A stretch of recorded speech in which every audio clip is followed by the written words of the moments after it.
اعوذ باللہ من الشیطان الرجیم بسم اللہ الرحمن الرحیم اہل بہ لغیر اللہ، اس کا ذکر آیا تھا، یعنی غیر اللہ کے نام پر جانور کو چھوڑنا۔ اس کی کئی شکلیں بیان کی گئی تھیں۔ ایک شکل یہ تھی کہ غیر اللہ کے تقرب بھی مقصود ہو اور غیر اللہ کے نام پر ذبح کیا بھی جائے۔ اہل لغیر اللہ کا مطلب ہے غیر اللہ کے نام کا، غیر اللہ کا تقرب حاصل کرنا ہے نا۔ تو ایک شکل یہ ہے کہ غیر اللہ کا تقرب حاصل کرنا بھی مقصود ہو اور غیر اللہ کے نام پر ذبح بھی کیا جائے، یہ تو صراحتاً حرام ہے۔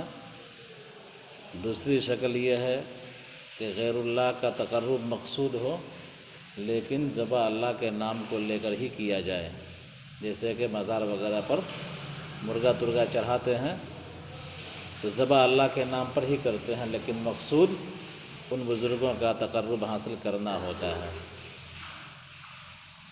تیسری شکل یہ ہے کہ غیر اللہ کا تقرب مقصود ہو لیکن اس جانور کو ذبح نہ کیا جائے بلکہ اس کا دم وغیرہ کان کاٹ کر کے چھوڑ دیا جائے، ہے نا۔ تو ایسا جانور جس کو غیر اللہ کے تقرب کے لیے دم کاٹ کر کے یا کان کاٹ کر کے چھوڑ دیا گیا ہو، ایسا جانور حرام نہیں ہے۔ اگر وہ کسی کی ملکیت میں ہے اور وہ مالک توبہ کر لیتا ہے، پھر اس کے بعد اس کو اللہ کے نام پر ذبح کر کے اگر وہ استعمال کرتا ہے تو کوئی مضائقہ نہیں ہے۔ دیکھو آگے، لیس البر ان تولوا وجوہکم فی الصلاۃ قبل المشرق والمغرب نزل ردا علی الیہود والنصارى حیث زعموا ذلک ولکن البر ای ذا البر وقرئ البار من آمن باللہ والیوم الآخر والملائکۃ والکتاب ای الکتب والنبیین وآت المال علی ما حبہ لہ ذوی القربى ای القرابۃ والیتامى والمساکین وابن السبیل ای المسافر والسائلین الطالبین وفی فک الرقاب المکاتبین والاسارى واقام الصلاة وآت الزکاة المفروضة وما قبلہ فی التطوع والموفون بعہدہم اذا عاہدوا اللہ بالناس والصابرین نصب علی المدح فی البأساء شدۃ الفقر والضراء المرض وحین الباس وقت شدۃ القتال فی سبیل اللہ اولئک الموصوفون بما ذکر الذین صدقوا فی ایمانہم او ادعاء البر واولئک هم المتقون اللہ۔ نیکی یہ نہیں ہے کہ تم اپنا چہرہ نماز میں مشرق کی طرف کر لو یا اور مغرب کی طرف کر لو۔ یہ آیت نازل ہوئی یہود نصارہ کے رد میں، جب اس طرح کہ انہوں نے اس کا دعویٰ کر رکھا تھا، لیکن نیک وہ ہے جو ایمان لائے اللہ پر۔ بر کو بار بھی پڑھا گیا ہے، اور آخرت کے دن پر اور فرشتوں پر اور کتابوں پر نبیوں پر، اور مال دیا، مال کی محبت کے باوجود رشتہ داروں کو، یتیموں کو، مسکینوں کو، مسافروں کو اور سوال کرنے والوں کو، اور گردن کے چھڑانے میں یعنی مکاتب کو اور قیدیوں کو، اور نماز قائم کیا اور زکوٰۃ دیا، فرض زکوٰۃ، اور اس سے پہلے جو ذکر ہوا ہے وہ نفلی زکوٰۃ کا ذکر ہے۔ اور جو لوگ اپنے عہد کو پورا کرنے والے جب وہ اللہ سے یا لوگوں سے عہد کرتے ہیں اور صبر کرنے والے ہیں، مد کی وجہ سے منسوب ہے۔ بالباسائی شدت فقر میں صبر کرنے والے ہیں، مرض میں صبر کرنے والے ہیں، اور سخت قتال کے وقت صبر کرنے والے ہیں اللہ کے راستے میں۔ یہی لوگ جو مذکورہ صفات سے متصف ہیں، یہی لوگ سچے ہیں اپنے ایمان میں یا نیکی کا دعویٰ کرنے میں، اور یہی لوگ متقی ہیں۔ تو لیس البر ان تولوا وجوہکم فی الصلاۃ، کہ نیکی یہ نہیں ہے کہ تم اپنا چہرہ نماز میں مشرق اور مغرب کی طرف کر لو، تو اپنا چہرہ نماز میں مشرق اور مغرب کی طرف کر لو۔ نصارہ کا دعویٰ یہ تھا کہ نیکی طلوع شمس کی طرف جس طرف سورج طلوع ہوتا ہے اس طرف رخ کرنے میں مضمر ہے۔ نیکی کیا ہے؟ جدھر سورج طلوع ہوتا ہے ادھر گھومنے میں نیکی مضمر ہے۔ اور یہود کا دعویٰ کیا کرتے تھے کہ نیکی کیا ہے؟ بیت المقدس کی طرف گھومنے میں ہے نا، یعنی انہوں نے قبلہ کو مقصود مان رکھا تھا، سمت پرستی میں مبتلا تھے۔ کس میں؟ سمت پرستی میں مبتلا تھے، جانب پرستی، جوانب پرستی میں وہ کیا تھے؟ مبتلا تھے، ٹھیک ہے۔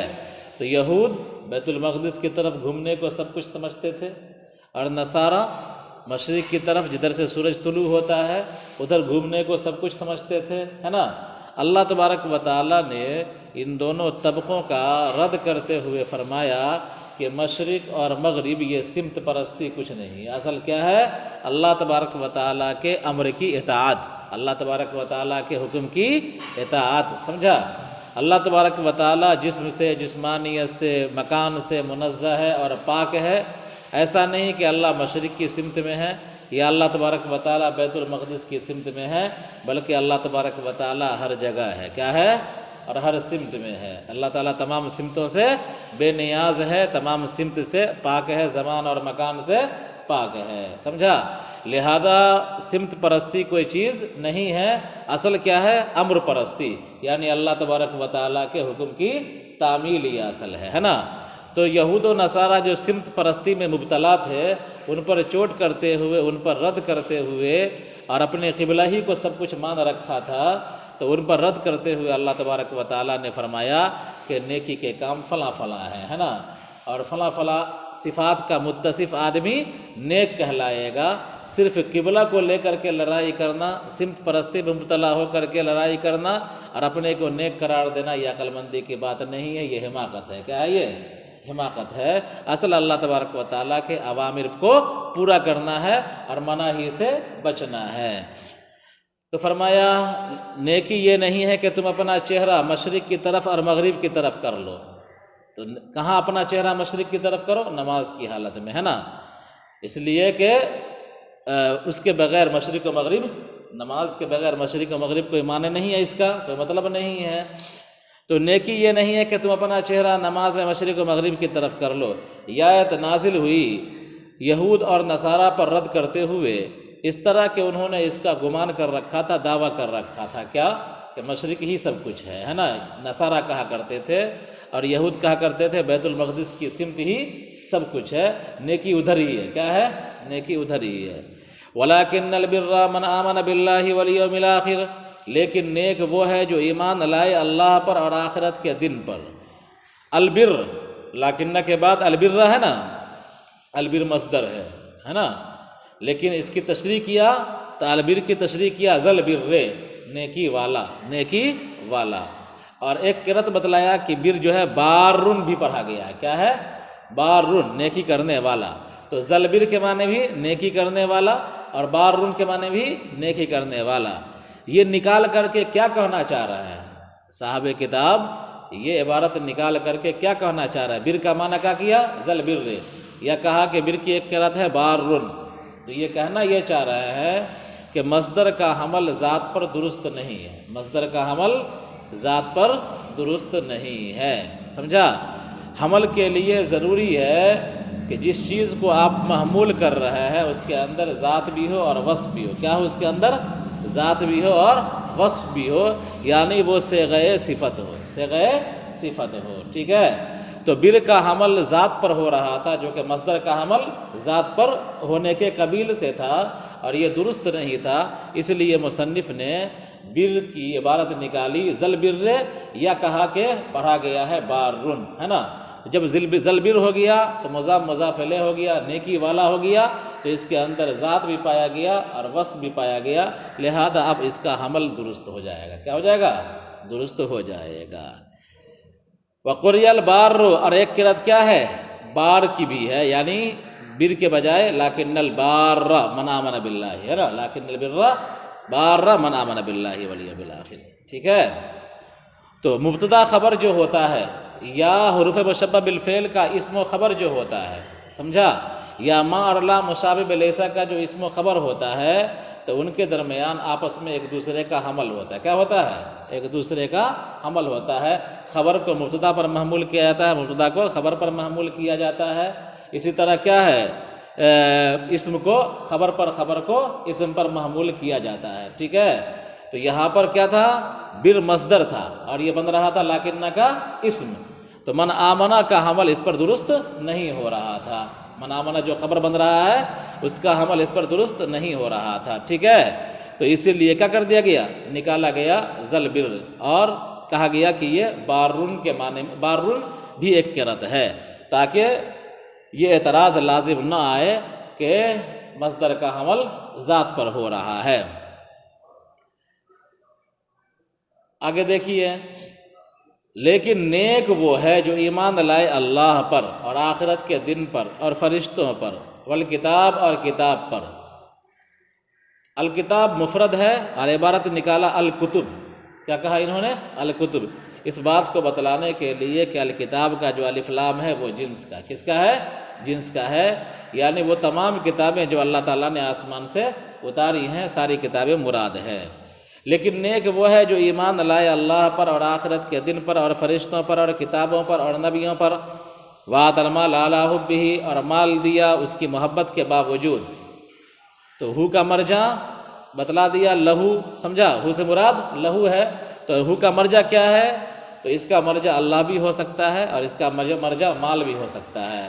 مطلب کیا ہوگا کہ مال دیا مال کی محبت کے باوجود، یعنی دل میں انسان کے مال کی محبت ہوتی ہے لیکن پھر بھی اس محبت کو غالب نہیں ہونے دیا اور اس نے اللہ کے راہ میں خرچہ کیا ہے نا. اور اسی طرح اس کا مرجع اللہ بھی ہو سکتا ہے، یعنی اللہ کی محبت میں اس نے اپنا مال فلاں فلاں کو دیا. اور مال دیا مال کی محبت کے باوجود رشتہ داروں کو، یتیموں کو، مسکینوں کو اور مسافروں کو اور سوال کرنے والوں کو یعنی مانگنے والوں کو.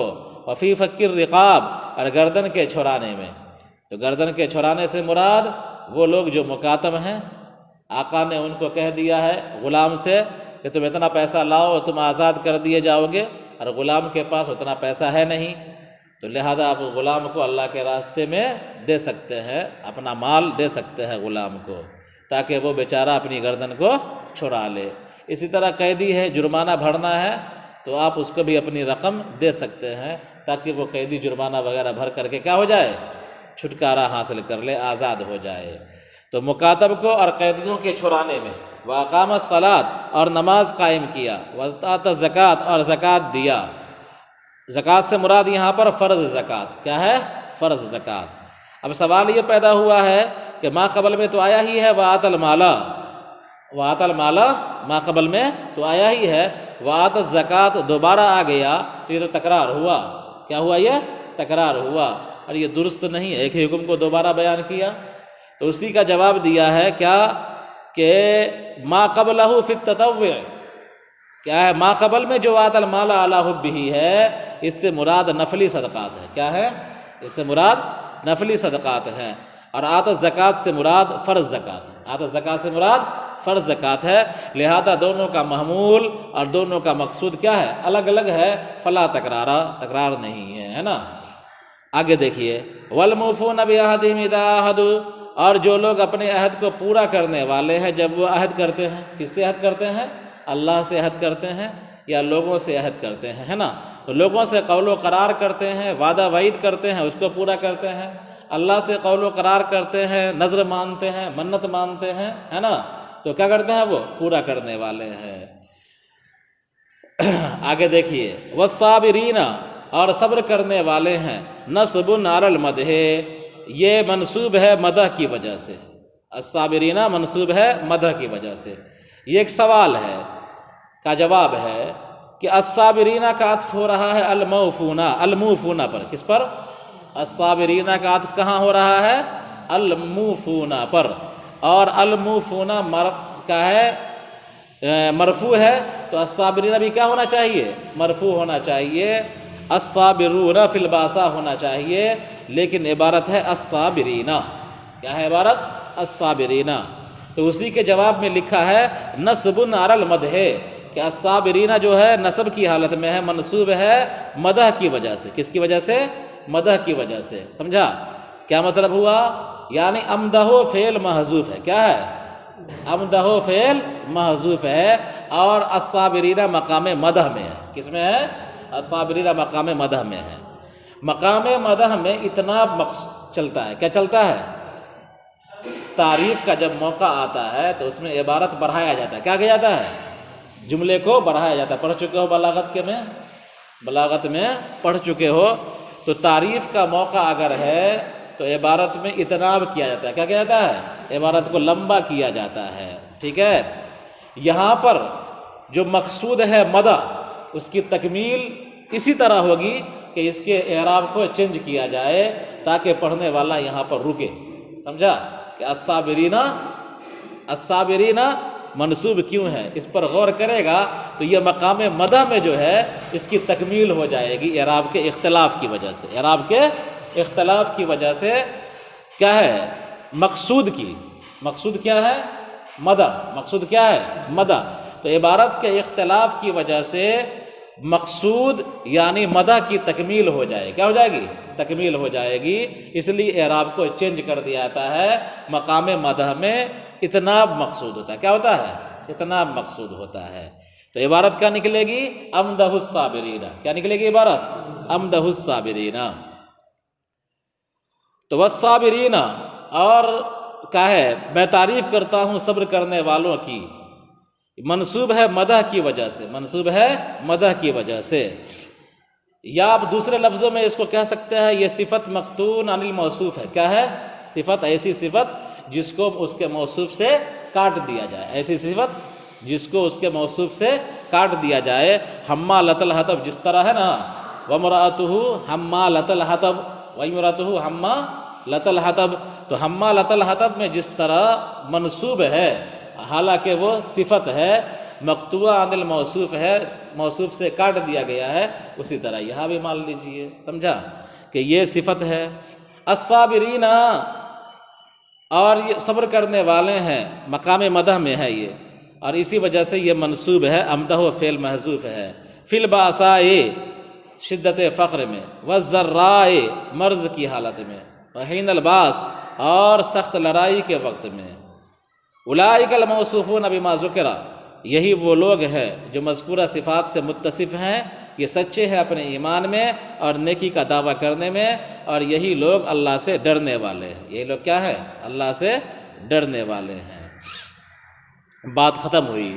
تو گویا کہ اس پوری آیت میں سمت پرستی پر کیا کر دیا گیا ہے؟ رد کیا گیا ہے کہ سمت پرستی کوئی چیز نہیں ہے، اصل کرنے کا کام یہ سب ہے، اللہ تعالیٰ کے مامورات کو پورا کرنا ہے۔ اس آیت کا خلاصہ اتنا ہی ہے۔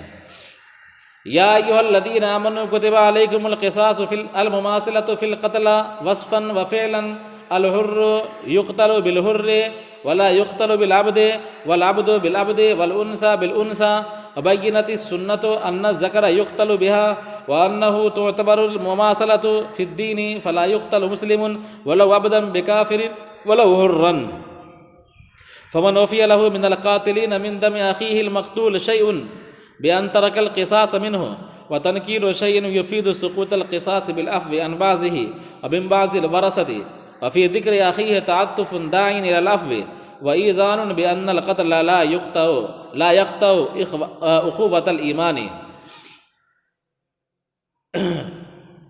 یا ایھا الذین آمنوا، اے ایمان والو، کتب علیکم، تم پر فرض کیا گیا قصاص، تم پر فرض کیا گیا قصاص۔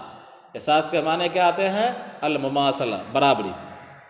قصاص کے معنی آئیں گے برابری۔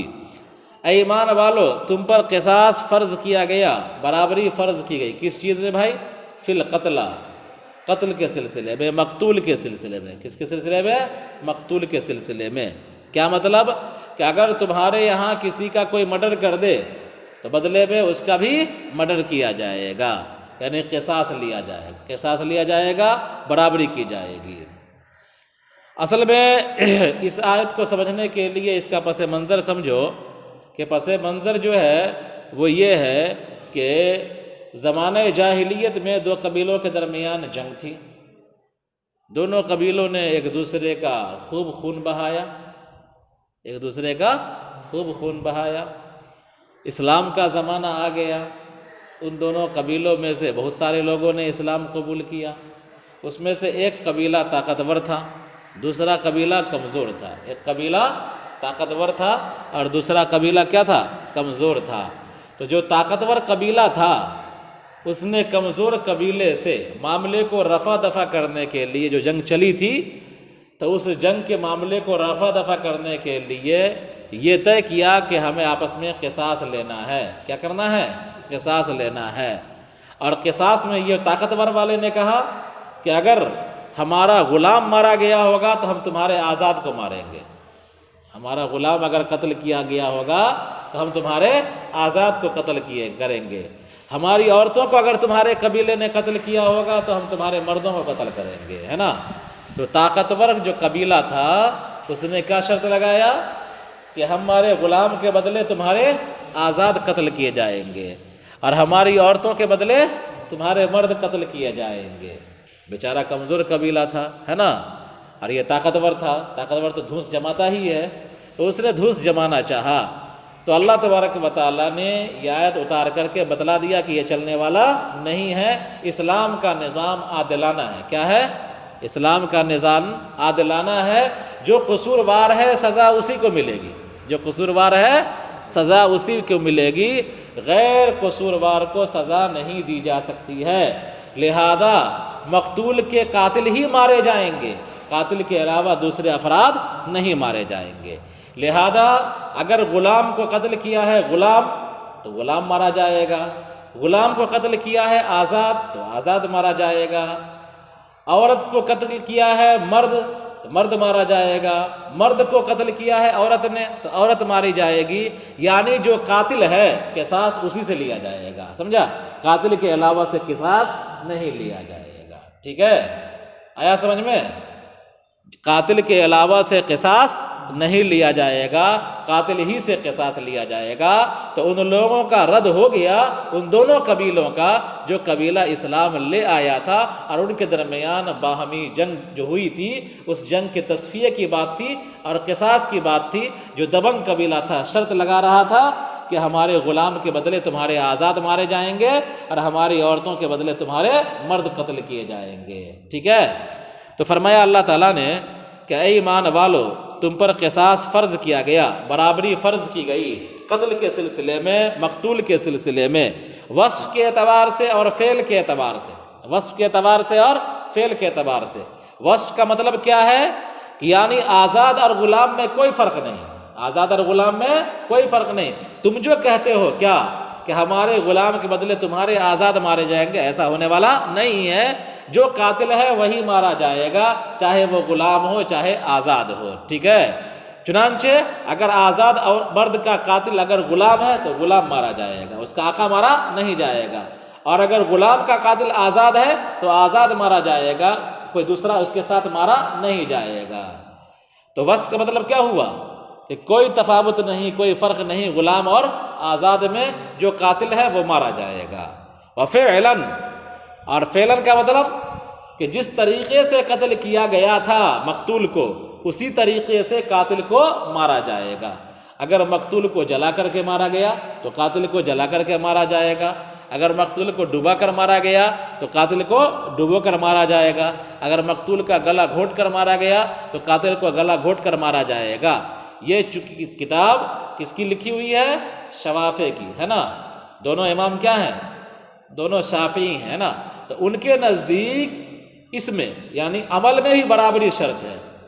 کس میں؟ قتل کے عمل میں بھی برابری شرط ہے، یعنی جس انداز سے مقتول کو مارا گیا ہے اسی انداز سے قاتل کو مارا جائے گا اور قصاص لیا جائے گا، ٹھیک ہے؟ لیکن ہم لوگ جو احناف ہیں ہمارے اعتبار سے یہ ضروری نہیں ہے۔ قصاص جو لیا جائے گا وہ تیز دھاردار تلوار ہی سے، سمجھا؟ تلوار سے گردن اڑائی جائے گی۔ آیا سمجھ میں؟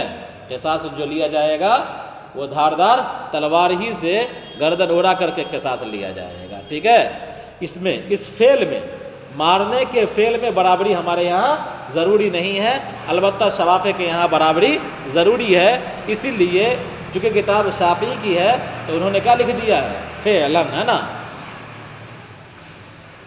الحر یقتل بالحر، اب اسی کی بات چل رہی ہے. آزاد قتل کیا جائے گا آزاد کے بدلے، یعنی اگر آزاد مقتول ہے اور قاتل بھی آزاد ہے تو اس قاتل آزاد کو قتل کیا جائے گا. ولا یقتل بالعبد، اور قتل نہ کیا جائے گا غلام کے بدلے. کیا مطلب؟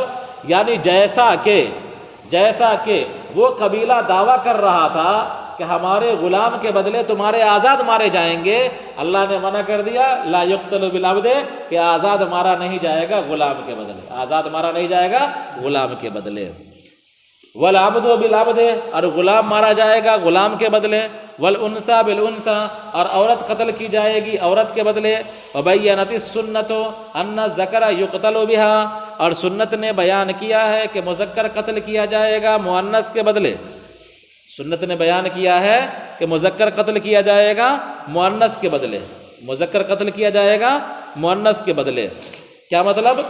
کہ صحیحین کی ایک حدیث ہے کہ اللہ کے رسول صلی اللہ علیہ وسلم نے فرمایا، ایک یہودی کو قتل کیا ایک عورت کے بدلے میں، کہ یہودی نے عورت کو قتل کر دیا تھا تو بدلے میں اس یہودی کو مارا گیا. تو یہ حدیث ہے.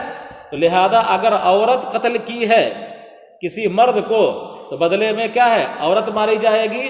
اور مرد نے اگر کسی عورت کو قتل کیا ہے تو بدلے میں کیا؟ مرد مارا جائے گا. آگے دیکھیے، وَأَنَّهُ تُعْتَبَرُ الْمُمَاثَلَةُ فِي الدِّينِ، اور یہ کہ مماثلت معتبر ہے دین میں بھی. فَلَا يُقْتَلُ مُسْلِمٌ وَلَوْ عَبْدًا بِكَافِرٍ، لہذا مسلمان قتل نہ کیا جائے گا اگرچہ وہ غلام ہو کافر کے بدلے میں اگر یہ آزاد ہو. یہ امام شافعی کا مسلک ہے. کیا ہے؟ انہی کے اعتبار سے یہ عبارت ہے. کیا؟ کہ دین کے اندر بھی برابری ضروری ہے. یہ کون شرط لگاتے ہیں؟ امام شافعی رحمۃ اللہ علیہ. ٹھیک ہے. لہذا اگر کوئی مسلمان کسی کافر کو قتل کر دے تو مسلمان سے قصاص نہیں لیا جائے گا. کن کے نزدیک؟ امام شافعی رحمۃ اللہ علیہ کے نزدیک. ہمارے نزدیک کیا ہے کہ اگر مسلمان کسی کافر کو قتل کرے تو دیکھا جائے گا کافر کیا ہے، حربی ہے یا ذمی ہے. کافر کیا ہے؟ حربی ہے یا ذمی ہے. یعنی کافر اس گروپ سے ہے جو برسر جنگ ہے، یا کافر امن لے کر کے ہمارے ملک میں رہ رہا ہے. اگر مسلمان نے کسی ایسے کافر کو قتل کیا ہے جو دارالاسلام میں امن لے کر کے رہ رہا ہے، ذمی ہے، تو مسلمان اس کے بدلے میں مارا جائے گا، قصاص لیا جائے گا. ٹھیک ہے. اور اگر مسلمان نے کسی ایسے کافر کو قتل کیا ہے جس کی قوم سے برسر پیکار ہے، جو قوم ہم سے جنگ کر رہی ہے مسلمان سے، کافر حربی ہے، تو کافر حربی اگر ہے اور مسلمان نے اس کافر حربی کو قتل کر دیا ہے تو اس مسلمان سے قصاص نہیں لیا جائے گا. ٹھیک ہے. تو لہذا یہ عبارت جو ہے وَأَنَّهُ تُعْتَبَرُ الْمُمَاثَلَةُ فِي الدِّينِ، یہ عبارت امام شافعی رحمۃ اللہ علیہ کے اعتبار سے ہے نا، کہ ان کے نزدیک دین کے اندر بھی برابری شرط ہے کہ اگر مسلمان کسی کافر کو قتل کر دے گا تو مسلمان سے قصاص نہیں لیا جائے گا. کون کہتے ہیں؟ امام شافعی. اور ہمارے نزدیک تفریق کریں گے، ہم دیکھیں گے کہ وہ مقتول کافر کیسا ہے، ذمی ہے یا حربی ہے. اگر وہ ذمی ہے تو قصاص لیا جائے گا مسلمان سے، اور اگر وہ حربی ہے تو پھر اس سے قصاص نہیں لیا جائے گا. ٹھیک ہے. آگے دیکھیے،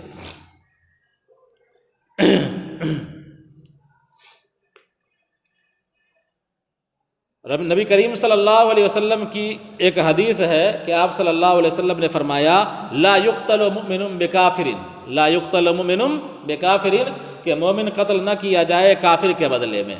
یہ حدیث دلیل ہے کس کی؟ امام شافعی رحمۃ اللہ علیہ کی، ہے نا. اور ہماری دلیل کیا ہے کہ اللہ کے رسول صلی اللہ علیہ وسلم نے مسلمان کو قتل کیا ایک ذمی کے بدلے میں، ہے نا. ایک ذمی کافر کو ایک مسلمان نے قتل کر دیا تھا تو اللہ کے رسول صلی اللہ علیہ وسلم نے اس مسلمان سے قصاص لیا اور اس کو قتل کیا، ہے نا. تو یہ ہماری دلیل ہے. امام شافعی رحمۃ اللہ علیہ کی حدیث کا جواب ہم دیں گے کہ امام شافعی رحمۃ اللہ علیہ نے جو حدیث پیش کیا ہے کون؟ کہ لا یقتل مؤمن بکافر، کہ مومن قتل نہ کیا جائے کافر کے بدلے. اس کافر سے مراد کافر حربی ہے. کیا ہے؟ کافر حربی. آیا سمجھ میں؟ بات ختم ہوئی.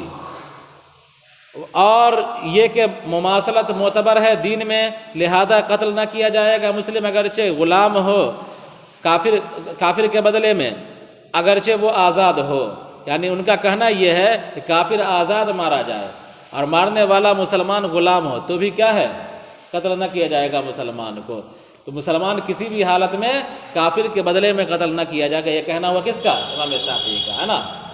جواب دے دیا گیا۔ اب آگے دیکھیے، فمن عفی لہ من القاتلین من دم اخیہ المقتول شیء، چنانچہ جس کو معافی دے دی گئی قاتلین میں سے کسی کی طرف سے، جس کو کیا ہے معافی مل گئی قاتلین میں سے کسی کو، تو قاتلین میں سے کسی کو معافی مل گئی من دم اخیہ المقتول، اس کے مقتول بھائی کے خون کی میں سے کچھ بھی، بأن ترک القصاص منہ، بئی طور کہ اس سے قصاص کو ترک کر دیا، وتنکیر شیء یفید فاتباع بالمعروف، تو معروف طریقے سے معاف کرنے والے پر لازم ہے معروف طریقے سے قاتل کی اتباع کرنا، قاتل کا پیچھے کرنا، مطالبہ کرنا، کس چیز کا؟ دیت کا مطالبہ کرنا۔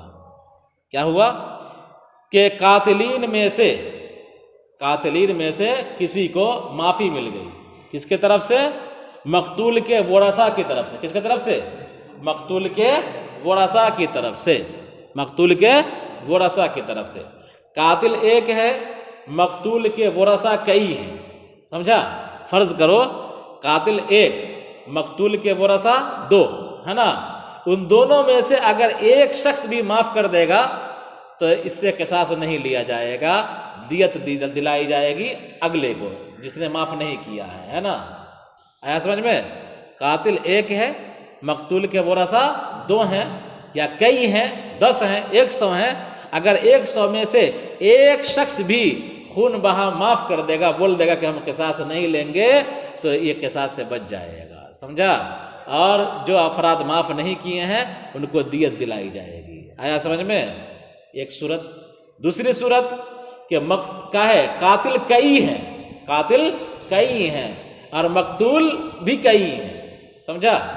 قاتل کئی ہیں اور مقتول بھی، قاتل کئی ہیں اور مقتول کے ورثاء کئی ہیں، مقتول کے ورثاء کئی ہیں اور قاتل بھی کئی افراد ہیں۔ مان لیجئے کہ 5 افراد نے مل کر کے ایک آدمی کو مرڈر کیا جس کے اولاد 5 کو ہیں، سمجھا؟ تو مقتول کے ورثاء کتنے ہوئے؟ 5، قاتل کتنے ہوئے؟ 5، ہے نا؟ ان 5 میں سے مقتول کے جو ورثاء ہے 5، ان 5 میں سے کوئی ایک بھی، 5 میں سے کوئی ایک بھی قاتلین جو 5 ہیں ان میں سے کسی ایک کو معاف کر دیا تو سب معاف ہو جائے گا۔ کیا ہو جائے گا؟ سب سے قصاص ختم ہو جائے گا، دیت دلوائی جائے گی، سمجھا؟ آیا سمجھ میں؟ ان 5 ورثاؤں میں سے اگر ایک شخص بھی قاتلین جو 5 ہیں ان میں سے کسی ایک کو بھی اگر معاف کر دیں گے تو بقیہ 4 سے قصاص معاف ہو جائے گا، البتہ دیت دلوائی جائے گی۔ آیا سمجھ میں؟ تو دیکھو، تو قاتلین میں سے کسی کو معافی مل گئی، اس کے مقتول بھائی کے خون میں سے شیء کچھ بھی، بأن ترک القصاص منہ، بئی طور کہ اس کے سے قصاص کو ترک کر دیا، یعنی کسی نے قصاص کو معاف کر دیا کہ ہم قصاص نہیں لیں گے۔ وتنکیر شیء یفید سقوط القصاص بالعفو عن بعضہ ومن بعض الورثۃ، اور شے کو نکرہ لانا فائدہ دیتا ہے قصاص کے ساقط ہو جانے کا، قصاص کے ساقط ہو جانے کا بعض ورثاء کی طرف سے، بعض قصاص کی معافی قصاص کو ساقط کر دیتی ہے۔ کیا کر دیتی ہے؟ بعض ورثاء کی طرف سے، من بعض الورثاء، بعض ورثاء کی طرف سے، بالعفو عن بعضہ، بعض قصاص کی معافی، بعض کی معافی سقوط القصاص، قصاص کے ساقط ہونے کا فائدہ دیتی ہے۔ یعنی مقتول کے ورثاء میں سے کسی نے، مقتول کے ورثاء میں سے کسی نے قاتلین میں سے کسی کو، قاتلین میں سے کسی کو اگر معاف کر دیا ہے، قصاص سے انکار کر دیا، قصاص کو چھوڑ دیا، تو کیا ہو جائے گا؟ قصاص ساقط ہو جائے گا۔ کیا ہو جائے گا؟ سب سے قصاص ساقط ہو جائے گا اور دیت دلوائی جائے گی۔ کیا کیا جائے گا؟ دیت دلوائی جائے گی۔ تو شے کو جو نکرہ لایا ہے نا، قیاس کا تقاضا یہ تھا کہ یہاں پر معرفہ آتا، کیا تھا؟ معرفہ آتا الشیء ہونا چاہیے. کیا ہونا چاہیے؟ الشیء ہونا چاہیے. لیکن نکرہ جو آیا ہے تو اسی نکرے کا کیا فائدہ ہے اس کو بتلا دیا کہ اگر کسی مقتول کے ورثاء میں سے کسی کے طرف سے قاتلین میں سے کسی کو کچھ بھی معافی دے دی جاتی ہے تو قصاص کیا ہو جائے گا؟ ساقط ہو جائے گا. آگے دیکھیے وفی ذکر اخیہ تعطف داعٍ الی العفو، اور اخی کا ذکر جو ہے وہ شفقت ہے، وہ شفقت کے طور پر ہے جو معافی کی طرف لے جانے والی ہے نا. اللہ تعالیٰ نے کیا کہا؟ فمن عفی لہ من اخیہ شیء، یعنی قاتل اور مقتول کے درمیان قتل کے باوجود بھی اتنا سنگین جرم بھی ہوا ہے، اس کے باوجود بھی اخوت ایمانی ختم نہیں ہوئی ہے. اخوت ایمانی ختم نہیں ہوئی ہے. سمجھا؟ حالانکہ کتنا سخت جرم ہے کہ ناحق اگر کسی کو قتل کیا تو وہ کیا ہے؟ جہنم اس کا ٹھکانہ ہے. اگر ایک انسان ناحق مارا جائے اور پوری بستی اس مارنے میں شریک ہے اور قتل ہے ناحق تو پوری بستی کو اللہ تعالیٰ جہنم میں ڈال دے گا. تو اتنا سنگین جرم ہے لیکن پھر بھی کیا ہے؟ وہ بھائی ہے. قاتل اور مقتول کے درمیان مواخات ایمانی رشتہ ختم نہیں ہوا ہے نا. ایک تو یہ ہے. تو اللہ تعالیٰ نے اخی کا ذکر کر کے کیا کر دیا ہے؟ شفقت ظاہر کیا ہے، شفقت بیان کیا ہے کہ تمہارے اور مقتول اور قاتل کے درمیان سے اخوت ختم نہیں ہوئی ہے، اسی طرح مقتول کے ورثاء کے درمیان اور قاتل کے درمیان سے اخوت ختم نہیں ہوئی ہے. بھائی پن موجود ہے، بھائی چارہ موجود ہے. لہذا مقتول تو اب مر ہی گیا ہے. کیا ہے؟ اگر کوئی معاف کر دیتا ہے تو یہ کیا ہے؟ یہ انتہائی کرامت کی بات ہے، انتہائی شرافت کی بات ہے نا. تو اخی کا ذکر میں شفقت ہے جو کہ معافی کی طرف لے جانے والا ہے. کیا ہے؟ ورثاء کو معافی کی طرف آمادہ کرنے والا ہے. وَإِذَانٌ، اور اس بات کا اعلان ہے کہ قتل اخوت ایمانی کو منقطع نہیں کرتا ہے. اور من مبتدا ہے، شرطیہ ہے یا موصولہ ہے، اور خبر جو ہے اتباع بالمعروف ہے نا. کہ فمن عفی لہ، تو من کو آپ مان لیجئے، مبتدا مان لیجئے شرطیہ کے طور پر یا موصولہ کے طور پر آپ مان لیجئے. کیا مان لیجئے؟ شرطیہ مان لیجئے یا موصولہ مان لیجئے، جو ہی مان لیجئے. اتباع کیا ہو جائے گا؟ خبر بن جائے گا. اس کا کیا بن جائے گا؟ اتباع خبر بن جائے گا. کیا بن جائے گا؟ اتباع خبر. تو کہاں گیا؟ اور من مبتدا ہے، من کیا ہے؟ مبتدا ہے، اور شرطیہ ہے یا موصولہ ہے، اور خبر جو ہے فاتباع ہے. ای فعل العافی اتباع القاتل، عبارت نکال کر کے بتلا دیا کہ من اگر شرطیہ ہو یا من موصولہ مانیں گے تو من شرطیہ کا جواب آنا چاہیے، اور من موصولہ مانیں گے تو اس کا صلہ آنا چاہیے. کیا آنا چاہیے؟ صلہ آنا چاہیے. تو اگر من موصولہ مانتے ہیں تو اس کو صلہ کی ضرورت ہے، من شرطیہ مانتے ہیں تو اس کو جزا کی ضرورت ہے. اور صلہ اور جزا کیا ہوتا ہے؟ جملہ ہونا چاہیے. کیا ہونا چاہیے؟ جملہ ہونا چاہیے. لیکن اتباع تو جملہ نہیں ہے، اتباع تو جملہ نہیں ہے. تو اسی کا جواب عبارت نکال کر کے دیا فعل العافی اتباع القاتل، کہ عافی پر، معاف کرنے والے پر قاتل کی اتباع کرنا ہے بھلے طریقے سے، یعنی قاتل سے مطالبہ کرنا ہے قصاص کا. سمجھیے؟ قصاص کا نہیں، دیت کا. کس چیز کا؟ دیت کا. کہ جب مقتول کے ورثاء نے قاتل کو معاف کر دیا ہے نا، تو اس نے اللہ کے لیے معاف کیا ہے. ٹھیک ہے. اب قاتل سے جو دیت کا مطالبہ کرے گا تو وہ کیا ہے؟ بھلے طریقے سے مطالبہ کرے گا دیت کا، بالکل سختی سے مطالبہ نہیں کرے گا کہ اب بھی لا پیسہ ہے نا. جب تم معاف کر دیے ہو، قصاص نہیں لیے ہو، اللہ کے واسطے معاف کر دیے ہو، تو اب اس پر سوار ہونے کی ضرورت نہیں ہے. تم کو اللہ تعالیٰ اجر دے گا. اس پر احسان جتلا کر کے اور بندوق کے نوک پر اپنا دیت وصول کرنے کی ضرورت نہیں ہے، بلکہ نرمی سے، مہربان شفقت کے ساتھ اور معروف طریقے سے اس سے دیت کا مطالبہ کرتے رہنا ہے نا. بِأَن يُطَالِبَهُ بِالدِّيَةِ، بئی طور کہ وہ دیت کا مطالبہ کرے بھلے طریقے سے، بلا عنف، بغیر سختی کے. وَتَرْتِيبُ الْاتِّبَاعِ عَلَى الْعَفْوِ يُفِيدُ أَنَّ الْوَاجِبَ أَحَدُهُمَا، اور اتباع کو معافی پر مرتب کرنا یہ فائدہ دیتا ہے اس بات کا کہ واجب ان میں سے کوئی ایک ہے۔ کیا مطلب؟ کہ معافی کے بعد، فمن اوفیہ کے بعد فاتباع بالمعروف، اللہ نے کہا، کیا کہا؟ فمن اوفیہ پہلے کہا اور اس کے بعد کہا اتباع بالمعروف، تو معافی کو بعد میں لایا، معافی کو پہلے لایا، اتباع بالمعروف کو بعد میں لایا۔ تو ترتیب الاتباع علی العفو، اتباع کو یعنی دیت کے مطالبے کو مرتب کیا کس پر؟ عفو پر، معافی پر، کہ معافی پہلے ہوا اور دیت کا مطالبہ بعد میں ذکر کیا اللہ تعالیٰ نے۔ یہ فائدہ دیتا ہے اس بات کا کہ واجب ان میں سے کوئی ایک ہے، یا تو قصاص واجب ہے یا دیت واجب ہے، یا تو قصاص واجب ہے یا دیت واجب ہے، دونوں نہیں۔ لہذا اگر قصاص کو ترک کر دیتا ہے کوئی آدمی، معاف کر دیتا ہے، تو دیت اس کو دلوائی جائے گی۔ آیا سمجھ میں؟ جیسا کہ ہوا نا کہ مقتول کے ورثاء میں سے اگر کوئی بھی قصاص معاف کر دے گا تو قاتل کو قتل نہیں کیا جائے گا بلکہ دیت دلوائی جائے گی، اور تمام کا حصہ لگا کر کے تمام ورثاء کو دیت کی رقم دے دی جائے گی، دیت کا مال دے دیا جائے گا، ہے نا؟ تو کیا کہا کہ دیت کے مطالبے کو بعد میں ذکر کیا گیا، معافی کا ذکر پہلے ہوا، تو گویا کہ دیت کے مطالبے کو مرتب کیا کس پر؟ معافی پر۔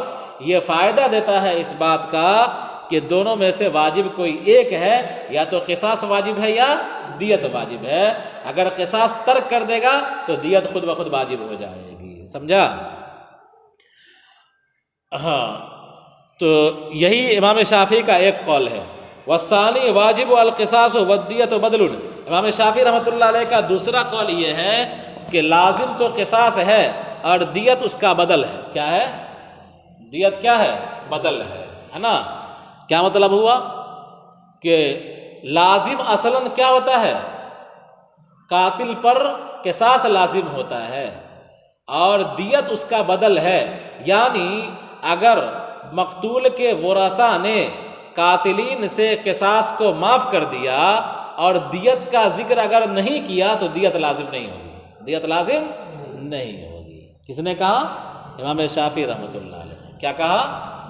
ان کا ایک قول یہ، پہلا قول تو وہی ہے کیا کہ دیت اور قصاص دونوں میں سے کوئی ایک لازم ہوگا، قصاص لازم ہوگا تو دیت نہیں، دیت لازم ہوگا تو قصاص نہیں۔ اگر کوئی قصاص نہ لے، مقتول کے ورثاء قصاص معاف کر دیں تو دیت لازم ہو جائے گی خود بخود۔ دوسرا قول کیا ہوا کہ دیت اور قصاص ایک دوسرے کا بدل ہے۔ کیا ہے؟ بدل ہے، مطلب قصاص اگر لازم ہو گیا تو دیت ختم، دیت لازم ہو گیا تو قصاص ختم، ہے نا؟ اگر قصاص کو ختم کر دیا، کون؟ مقتول کے ورثاء نے قصاص معاف کر دیا اور دیت کا تذکرہ نہیں کیا تو عند الشافعی علی احد القولین، امام شافعی کے دو قول میں سے ایک قول کے اعتبار سے دیت لازم نہیں ہوگی، ہے نا؟ کیوں؟ اس لیے کہ دیت بدل ہے کس کا؟ قصاص کا، ہے نا؟ فلو عفا، اگر معاف کر دیا، سمجھا کہ معاف کر دیا، ولم یسمہ، اور دیت کا ذکر نہ کیا، فلا شیء، تو کچھ لازم نہ ہوگا۔ کیا ہوگا؟ کچھ لازم نہ ہوگا۔ ورجح، اور ترجیح دی گئی ہے قول ثانی کو۔ کس کو؟ قول ثانی کو ترجیح دی گئی ہے۔ امام شافعی رحمۃ اللہ علیہ کا جو دوسرا قول ہے اس کو ترجیح حاصل ہے۔ وعلی القاتل اداء للدیۃ الیہ، اور قاتل پر دیت کی ادائیگی ہے اس کو، قاتل پر دیت کو ادا کرنا لازم ہے، اور دیت کی ادائیگی کس کو کرے گا؟ وہ تو معاف کرنے والے کو، وارث کو، ہے نا؟ تو وارث نے جب معاف کر دیا ہے تو اب قاتل پر لازم ہے کہ دیت کو بھلے طریقے سے ادا کرے، بھلائی کے ساتھ، بغیر ٹال مٹول کے اور بغیر کمی کے۔ جو دیت ہے اتنی دیت ادا کرے اور ٹال مٹول نہ کرے۔ ذالک الحکم المذکور من جواز القصاص والعفو عنہ علی الدیۃ تخفیف تسہیل من ربکم، کہ یہ حکم جو مذکور ہوا قصاص کا جائز ہونا اور اس کا معاف کرنا دیت کا ہے، دیت کے بدلے میں کہ تخفیف ہے، تسہیل ہے تمہارے پروردگار کی طرف سے، اور تم پر رحمت ہے، اس طرح کہ اس نے اس سلسلے میں وسعت دے دی۔ یعنی اللہ تبارک و تعالیٰ نے جو یہ احکام دیا، کیا؟ قصاص کا حکم دیا، معاف کر دیا تو دیت کا حکم دیا، تو قصاص اور دیت مقتول کے ورثاء کو قصاص اور دیت دونوں کا جو اختیار ملا کہ اگر چاہے تو دیت لے لے، اگر چاہے تو قصاص لے لے، یہ اختیار اللہ کی طرف سے رحمت ہے نا، اور اللہ کی طرف سے کیا ہے؟ آسانی ہے نا۔ ورنہ کیا تھا؟ وَلَمْ يَحْتِمْ وَاحِدًا مِّنْهُمْ، اللہ نے ان میں سے کسی ایک کو لازم نہ کیا کہ تم کو دیت ہی لینی ہے یا تم کو قصاص ہی لینا ہے، مقتول کے ورثاء پر کوئی ایک چیز لازم نہ کیا بلکہ اختیار دیا یا تو قصاص لے لو یا دیت لے لو۔ کما حتم علی الیہود، جیسا کہ یہود پر قصاص کو لازم کیا اور نصارہ پر دیت کو۔ یہود کے اندر احکام تھا کہ اگر قاتل نے مقتول کو قتل کیا تو مقتول کے ورثاء قصاص لیں گے ہر حال میں، ہے نا۔ اور یہود عیسائیوں پر تھا کہ اگر قاتل نے مقتول کو قتل کیا کسی عیسائی کو تو عیسائی اس سے قصاص نہیں لیں گے بلکہ کیا کریں گے؟ دیت لیں گے، ہے نا۔ تو عیسائیوں پر دیت لینا لازم تھا اور یہودیوں پر قصاص لینا لازم تھا۔ ہمارے مذہب اسلام میں کیا ہے؟ دیت اور قصاص دونوں کا اختیار دے دیا گیا ہے نا۔ تو ہمارے یہاں توسع ہوا، کیا ہوا؟ وسعت ہوئی۔ اللہ تعالیٰ کا فضل ہے، یہ اللہ کا احسان ہے، اللہ کی طرف سے رحمت ہے، کوئی ایک چیز لازم نہ کیا۔ فَمَنْ يَتَعَدَّ ظَلَمَ الْقَاتِلَ بِأَنْ قَتَلَهُ، تو جو شخص ظلم کیا قاتل پر، بِأَنْ قَتَلَهُ بَعْدَ ذَلِكَ الْعَفْوِ، بئی طور کے معاف کرنے کے بعد اس کو قتل کر دیا، فَلَهُ عَذَابٌ أَلِيمٌ، تو اس کے لیے دردناک عذاب ہے آخرت کے اندر جہنم کا اور دنیا میں قتل کا۔ کیا مطلب؟ کہ اگر مقتول کے ورثاء میں سے مقتول کے وارث نے قاتل کو کیا کر دیا ہے؟ معاف کر دیا، قصاص، ٹھیک ہے، دیت لازم ہوئی، دیت میں کچھ تاخیر ہوئی، اب یہ گیا اور بندوق اٹھا کر کے اس کو گولی مار دیا، سمجھا؟ کیا کہ ہم قصاص لے لیا، حالانکہ وہ معاف کر چکا تھا قصاص، ٹھیک۔ تب کیا ہوگا کہ ایسا آدمی ظلم کیا، کیا کیا؟ ظلم کیا۔ آخرت کے اندر تو سزا بھگتے گا ہی، اور ساتھ میں دنیا کی عدالت بھی اس کو سزائے موت دے گی، سمجھا؟ کیوں؟ اس لیے کہ پہلے یہ معاف کر چکا تھا، اب اس نے جو اس کا مرڈر کیا ہے یہ قتل ناحق ہوا، لہذا بدلے میں اس کو ہی مارا جائے گا، سمجھا؟ تو فرمایا تو جو کوئی تعدی کرے گا، ظلم کرے گا قاتل پر بئی طور کہ اس کو قتل کر دیا معافی کے بعد، تو اس کے لیے دردناک عذاب ہے آخرت کے اندر جہنم کا، اور دنیا میں قتل کا کہ اس کو قتل بھی کر دیا جائے گا۔ وَلَكُمْ فِي الْقِصَاصِ حَيَاةٌ أَيْ بَقَاءٌ عَظِيمٌ يَا أُولِي الْأَلْبَابِ، اور تمہارے لیے قصاص میں زندگی ہے، عظیم بقا ہے، اے عقل مندو، عقل والوں۔ کیا مطلب؟ قصاص کا جو حکم اللہ تبارک و تعالیٰ نے دیا ہے یہ اللہ تعالیٰ کے عادلانہ نظام پر مبنی ہے، اللہ تعالیٰ کے حکیمانہ نظام پر مبنی ہے نا۔ اللہ کا کوئی فعل حکمت سے خالی نہیں ہے۔ تو قصاص کے اندر زندگی ہے، کیا ہے؟ یہ زندگی ہے۔ کیوں بھائی؟ اس لیے کہ اگر قصاص کا حکم دے کر کے قاتل میں اللہ نے خوف پیدا کیا، کیا کیا ہے؟ قاتلین کے دلوں کے اندر خوف پیدا کیا ہے۔ لِأَنَّ الْقَاتِلَ إِذَا عَلِمَ أَنَّهُ يُقْتَلُ، کہ قاتل کو جب پتہ چل جائے گا، معلوم رہے گا کہ وہ قتل کر دیا جائے گا بدلے میں، کہ ہم جس کو مار رہے ہیں پتہ چل جائے گا تو عدالت ہم کو بھی کیا کر دے گی؟ قصاص لے لے گی اور ہم کو بھی قتل کر دیا جائے گا، تو ظاہر سی بات ہے کہ وہ اپنی زندگی کو بچائے گا کہ نہیں بچائے گا؟ وہ خواہ کیوں جائے گا مارنے کے لیے کسی کو، جب اس کو یقین ہے کہ ہم بچیں گے نہیں، ہم مارے جائیں گے، دوسرے کی جان کو بھی یہ چھیڑے گا نہیں، ہے نا۔ تو اور اسی طرح کیا نام ہے؟ وَمَنْ أَرَادَ قَتْلَهُ فَشُرِعَ لَكُمْ، اور جس کے قتل کا یہ ارادہ کیا ہے، جس کے قتل کا ارادہ کیا ہے اس کو ہی بچا لیا، ہے نا۔ یعنی قصاص کے اندر زندگی اس طرح ہوئی کہ قاتل کو معلوم ہے کہ بدلے میں ہم مارے جائیں گے، لہذا وہ قتل سے پیچھے ہٹے گا، کسی کو مارے گا نہیں، دونوں بچ گیا۔ جس کو قتل کا ارادہ کیا ہوا تھا وہی بچ گیا، اس کے شر سے نہیں مارا گیا، اور یہی بچ گیا عدالت سے، یہ بھی کیا بچ گیا؟ عدالت سے۔ تو کیا ہے؟ مقتول جس کا ارادہ کیا ہوا تھا قتل کا، وہ بچ گیا اس کے شر سے، وہ بچ گیا اس کے شر سے، اور یہ بچ گیا عدالت سے، ہے نا۔ دونوں کی زندگی بچ گئی کہ نہیں بچ گئی؟ جس کو مارنے کا ارادہ کیا تھا وہی بچ گیا، اور جو مارنے والا تھا وہی بچ گیا، ہے نا۔ تو اسی لیے زندگی ہے قصاص میں۔ لعلکم تتقون، تاکہ تم بچو قتل سے، مخافت القود، کیا ہے؟ قصاص کے اندیشے سے، قصاص کے خوف سے۔ دیکھو، لیس البر ان تولوا وجوہکم قبل لیس البر ان تولوا وجوہکم فی الصلاۃ قبل المشرق والمغرب، نیکی یہ نہیں کہ تم اپنا چہرہ نماز میں مشرق کی طرف اور مغرب کی طرف کر لو۔ یہ آیت نازل ہوئی یہود اور نصارہ کے رد میں اس طرح بیں طور کہ ان لوگوں نے اس کا دعویٰ کر رکھا تھا، یہود کا دعویٰ تھا کہ بیت المقدس ہی سب کچھ ہے، اور نصارہ کا دعویٰ تھا کہ مشرق کی طرف رخ کرنا ہی سب کچھ ہے۔ لیکن البر ذل بر وقری البار من آمن باللہ والیوم الآخر، لیکن نیکی، یا نیکی مطلب نیک، لیکن نیک وہ ہے جو ایمان لائے اللہ پر اور آخرت کے دن پر۔ ذل بر نکال کر کے بتلا دیا کہ بر مصدر ہے، اور مصدر کا حمل ذات پر نہیں ہو سکتا ہے، لہذا حمل کے لیے ذات مال وصف کا ہونا ضروری ہے۔ تو بر جو ہے ذل بر کے معنی میں ہے نیکی والا، بر جو ہے ذل بر کے معنی میں نیکی والا، اس کے اندر ذات بھی آ گیا اور وصف بھی آ گیا، لہذا اس کا حمل درست ہے۔ لیکن نیک وہ ہے جو ایمان لائے اللہ پر اور آخرت کے دن پر اور فرشتے پر اور کتاب پر اور نبیوں پر، اور مال دیا، مال کی محبت کے باوجود رشتہ داروں کو، یتیموں کو، مسکینوں کو اور مسافروں کو، سوال کرنے والے کو یعنی مانگنے والوں کو، اور گردن کے چھڑانے میں یعنی مکاتبوں کو اور قیدیوں کو، اور نماز قائم کیا اور زکوٰۃ دیا، فرض زکوٰۃ۔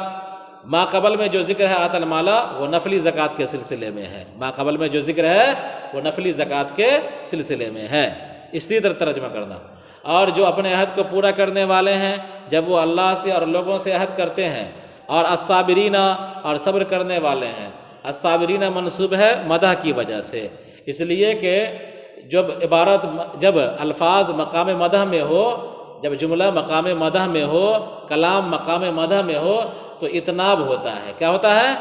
مقام مدح میں کلام کی عبارت کو طول دیا جاتا ہے، کلام کی عبارت کو بڑھایا جاتا ہے، ٹھیک ہے؟ تو مقام مدح میں ہے الصابرین، مقام مدح میں ہے الصابرین، تو الصابرین سے پہلے امدح و فعل محذوف ہے جس کا یہ مفعول بن رہا ہے، اس لیے یہ منصوب ہے نا۔ اعراب جو چینج ہو رہا ہے، الموفون مرفوع ہے اور الصابرین جو منصوب ہے، تو اعراب جو چینج ہوا تو چینج اسی حکمت کے تحت ہوا ہے کہ یہ مقام مدح میں ہے۔ اعراب کی چینجنگ سے مدح کی تکمیل ہوگی، اعراب کی چینجنگ سے مدح کی تکمیل ہوگی، اور پڑھنے والا جب پڑھتے ہوئے آ رہا ہے، وہ عربی جان رہا ہے، تو یہاں پر غور کرے گا نا کہ الصابرین کیا ہے، الصابرین منصوب کیوں ہے۔ جب غور کرے گا تو پتہ چلے گا کہ یہ مقام مدح میں ہے نا۔ جب مقام مدح میں ہے تو اس سے پہلے فعل محذوف ہے امدحو، کیا ہے؟ امدحو فعل محذوف ہے، اور مقام مدح میں کیا ہے؟ عبارت کو بڑھایا جاتا ہے، عبارت کو بڑھایا جاتا ہے، مختصر نہیں کیا جاتا ہے، ٹھیک ہے؟ والصابرین فی الباساء، اور صبر کرنے والے ہیں شدت فقر میں اور بیماری میں اور لڑائی کے وقت، سخت قتال کے وقت اللہ کے راستے میں۔ یہی لوگ ہیں جو مذکورہ صفات کے ساتھ متصف ہیں، یہ سچے ہیں اپنے ایمان میں یا نیکی کا دعویٰ کرنے میں، اور یہی لوگ اللہ سے ڈرنے والے ہیں۔ اے ایمان والو، تم پر قصاص کو فرض کیا گیا، برابری کو، کس کے سلسلے میں؟ مقتول کے سلسلے میں، وصف کے اعتبار سے یعنی بغیر غلام اور آزاد کے فرق کے، اور فعل کے اعتبار سے یعنی عمل میں برابری ضروری نہیں ہے۔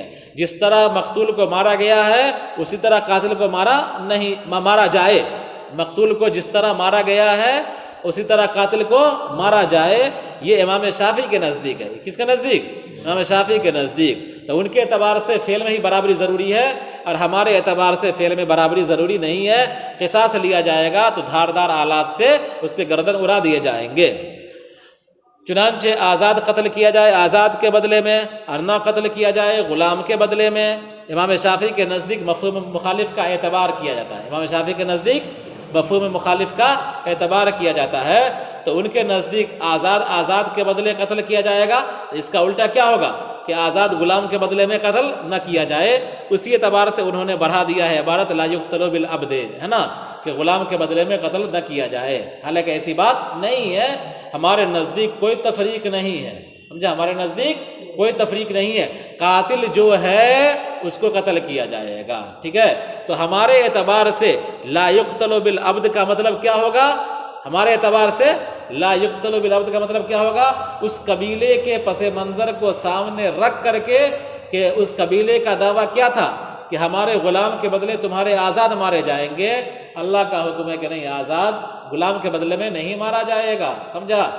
جس نے قتل کیا ہے وہی مارا جائے گا، ٹھیک ہے۔ تو غلام کا قاتل اگر غلام ہے تو غلام مارا جائے گا، غلام کا قاتل اگر آزاد ہے تو آزاد مارا جائے گا، آزاد کا قاتل اگر غلام ہے تو غلام مارا جائے گا، مرد کا قاتل عورت ہے عورت ماری جائے گی، عورت کا قاتل مرد ہے تو مرد مارا جائے گا، جس نے قتل کیا ہے خون اسی کا بہایا جائے گا، ہے نا۔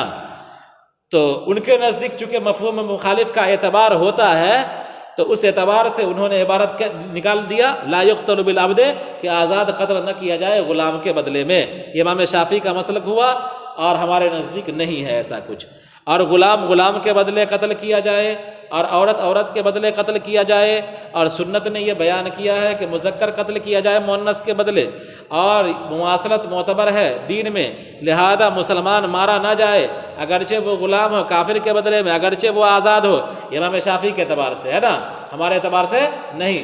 ہمارے نزدیک تفریق کریں گے، اگر مسلمان نے کسی کافر کو قتل کیا ہے تو دیکھیں گے کہ وہ کیا ہے، حربی ہے یا ذمی، اگر ذمی ہے تو قصاص لیا جائے گا، اور اگر حربی ہے تو کیا ہے، خون بہا دیا جائے گا، دیت دی جائے گا، قصاص نہیں لیا جائے گا، ہے نا۔